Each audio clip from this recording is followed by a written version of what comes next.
Welcome sa DRS 2.0. Fresh at nagbabagang happenings ba ang hanap mo? Mga padabarkads man yan o mga trending topics? Pwes, sagutan natin yan. Kaya naman isubscribe nyo na ang ating channel para sa mga nagbabagang balita everyday.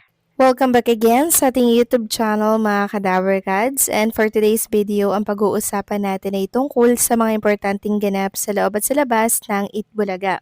So kanina po sinalubong na naman tayo ng Itbulaga host ng may tuwa at ngiti sa kanilang mga labi. Super taas ng energy, nakakadala, kaya ang mga EV Studio audience sobrang saya din, at mas lalo pa nga pong pinainit ang Itbulaga ni Karen dahil sa kanyang naging pasabog na opening number. So kung kahapon po, live na live ang Itbulaga, ngayon pre-recorded na po. Marahil ito yung na-record nila noong January 1 na kung saan live na live ang Itbulaga. Since pre-recorded nga po ang Itbulaga, silipin naman natin ang kaganapan sa mga Dabarkads natin. Si Karen Aistrup naman, first day of school ngayong araw po ng Martes. Kanina nga po nagbahagi siya ng short video na kung saan pinapakitang siya po ay nasa school campus na ngayong araw. Samantalang si SUG naman po ay nagpabawas ng braso dito po sa Ortiz Medical Skin Clinic. Sabi niya nga dito, bawas braso muna, ngayon lang ulit nakapag-Ortiz Medical Skin Clinic after 6 months. Samantalang binahagi naman po ng asawa ni Jose Manalo ang kaganapan kahapon sa kanilang tahanan. 16th birthday po kasi ng anak ni Mergine kahapon. Kaya naman ang ilang mga nakikita natin every time na meron pong handaan or okasyon sa Itbulaga Studio, like ice cream po ni Mang Bert, 'di ba? Andyan present din po dito at hinire ni Jose Manalo. Sabi nga dito, Happy 16th birthday Kuya Gibbs. 15 years ago simula nang maging nanay ako sa'yo.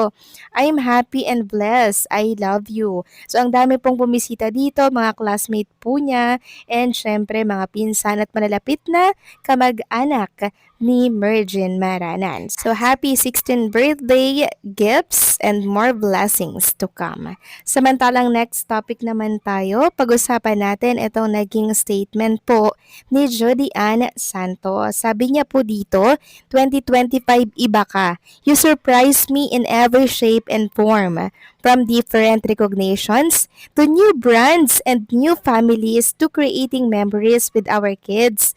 Being able to travel to 2 new countries with my husband. Thank you, facing 2026 with more gratitude in my heart and hope for our country. So congratulations sa mga blessings na nakukuha po ng pamilya ni Ryan Agoncillo, lalo na po ni Judy Ann Santos. At alam naman natin na deserve nila ang mga blessings na yan. At ngayong araw nga, nakasama natin sa Clones Open si Lucky Robles and syempre si Roel Carino and June Ryle Kiambao. Ito po ay nauna ng inanunsyo ni Lucky Robles kanina. Sabi nga dito ni Lucky Robles, Kuya Lucky and Bunso Roel Carino, abangan kami later ni Kuya June Ryle Kiambao and Bunso Roel mamaya sa Clones Open sa Itbulaga TVJ. So wala pa rin po si Jerome Ibardome mga Kadabarkads, kaya bahagya pong nalungkot na naman ang ilang mga Geromantics na lagi pong nakaantabay at nag-aabang kay Jerome Ibardome. Pero ang good news mga Kadabarkads muna para po sa clones ha, para yan sa The Clones. Magkakaroon daw po mga Kadabarkads ng Season 2. Sabi nga po dito, accordingly mga kapatid, magkakaroon daw ng Season 2 ang The Clones, and it's good to hear that since we are clueless about Jerome's whereabouts now, we should be joyful that he has a spot in RJ's Bistro Show. The main man is celebrating Eve's birthday and death anniversary for decades now, and many plans await for Jerome. Maybe it could help more for Jerome's singing career here and abroad, and there is no Season 2 in RJ Bistro. Thank you, Admin Christina Ignacio. So magkakaroon daw po ng Season 2 mga Kadabarkads ang The Clones, na good yan na balita dahil ito po ay isa sa mga inaabangan ng mga Dabarkads natin. So maraming nagtatanong bakit daw po hindi na nakikita si Jerome Ibardome dito po sa Itbulaga. Merong mga nagsasabi na dahil pinoprotektahan daw si Ruel Carino. Sabi nga po ng isang netizen, malapit po ito kay Jerome ha, hindi siguro gusto ng EVTBJ na connect silang dalawa. Kasi plano ng TBJ pasikatin si Ruel Carino na solo sa edad na 15. Parang sila Raisa and Karen Aistrup, and they know that Jerome Cyrus Ibardome is a big threat to their plans kay RC. Let's just pray to our gracious Lord, God Almighty, to continually guide, protect, and bless Jerome Ibardome and his journey in the music industry. So, nadidivide daw mga Kadaver Cats yung pagsuporta pag andyan si Jerome Ibardome. Sabi pa nga ng isa, I think it's because they're both popular and have their own fandom, and it makes the energy divided, and they wanted to focus on Ruel's moment. If Jerome will be on the stage, the moment will not be fully on Ruel. But in my opinion, it would be more exciting if Jerome was there too. Or maybe it just happened to be the schedule of their performances or commitments are different or conflicted. So, ang dami po mga hakahakang lumalabas mga Kadaver Cats tungkol dito kay Jerome Ibardome. So, hindi na po alam ng mga Jeromantics kung saan ba talaga sila maniniwala kasi until now, hindi pa rin naman po nagsasalita si Jerome Ibardome tungkol dito. Meron pa nga po ako mga Kadaver Cats na nabasa na umalis daw si Jerome Ibardome at nagpunta po ng Hong Kong. Sabi nga ng isang netizen dito, so if totoong nasa Hong Kong siya at kasama mga fans ay baka ang mga mayayamang fans na mga senior ang may sponsors niya. At baka ang iba sa kanila din ang nagre-rekomenda sa mga ibang kakilala nila na bigyan ng gigs tulad ng mga birthday, kasal at iba pa. Supported nila talaga. Tapos may nag-reply, nakita ko nga sa Reels nasa Hong Kong siya.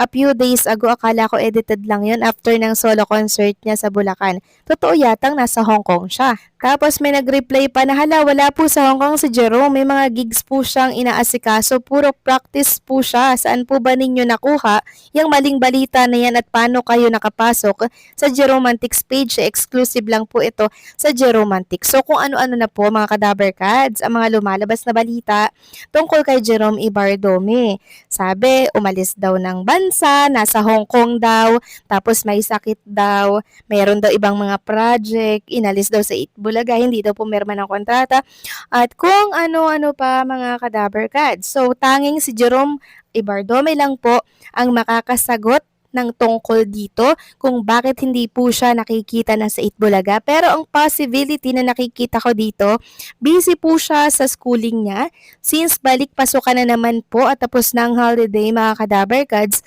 kaya hindi po natin siya nakikita sa Itbulaga like Karen Aistrup, diba? Balik eskwela na din po siya ngayong araw po ng Martes. Ganon din si Ruel Carino at syempre ganon din po si Jerome Ibardome. Hindi po talaga natin makikita yan sa Itbulaga araw-araw dahil meron po siyang ibang priority talaga which is yung pag-aaral po niya. Kaya sana wag tayong masyadong mag-alala kay Jerome Ibardome kasi parte po siya ng Itbulaga mga Kadaver Cats at mapapanood natin siya pag hindi na po siya busy. Okay? Kalma lang po mga Kadaver Cats at spreads positivity, okay? Samantalang next topic naman tayo, pag-usapan natin mga Kadaver Cats ang binahagi po ng isang direktor ng Itbulaga na kung saan nagkaroon nga po sila ng parang meeting dito po sa Itbulaga Studio. Siguro ito po yung ikaka-improve ng naturang noontime show. At kung ano man po yan po ay para sa ikakaganda ng Itbulaga. So kayo ba mga Kadaver Cats, ano po ang masasabi ninyo dito? Please comment down below and syempre don't forget to like, share, comment, and subscribe.